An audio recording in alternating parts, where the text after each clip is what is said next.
On va voir comment démonter le pare-choc avant. Alors pour démonter le pare-choc avant, il va falloir ouvrir le capot moteur puisque le pare-choc il monte jusqu'au capot où il y a des vis à enlever. Alors pour démonter le pare-choc, on va commencer par enlever le caoutchouc qui se trouve juste là au-dessus. Et sous le caoutchouc, il y a une vis en plastique. C'est pas une vis, mais c'est un clip. Donc il va falloir enlever d'abord celle du haut, la partie qui est à l'intérieur, qui est au centre.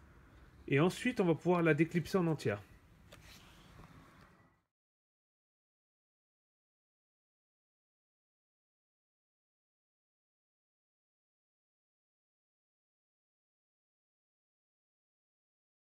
Une fois les 4 clips enlevés, on va s'attaquer aux vis étoiles dit Torx. Alors, à l'aide d'une clé Torx, on va y enlever, il y en a 6 au total. Une fois les vis supérieures enlevées, on va attaquer la partie inférieure parce que le pare-choc il tient en dessous aussi. Il va falloir vous munir d'une clé de 8. Il y a au moins 8 vis.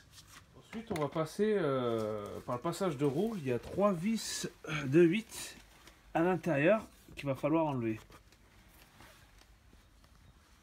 Une fois les 3 vis de 8 enlevées sur le passage de roue, il va falloir en enlever 2 autres qui sont à l'intérieur. Donc on tire le passage de roue là et on passe à l'intérieur et on voit bien alors, les 2 vis. Il y en a une ici qui est devant et l'autre qui est un peu plus loin à l'intérieur.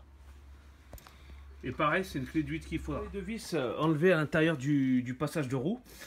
Il va falloir passer sous le bas de caisse de nouveau, sauf qu'il va falloir vraiment passer en dessous. Et en dessous, le pare-choc, là, derrière, il y a des vis sur la barre de renfort. Il va falloir les enlever. Pour ma part, je n'irai pas jusque là, puisque j'ai pas besoin d'enlever entièrement mon pare-choc. Puisque moi, mon but, c'était de remettre le détecteur, là, le PDC. Donc moi, je vais seulement tirer mon pare-choc, le tirer, et passer ma main à l'intérieur.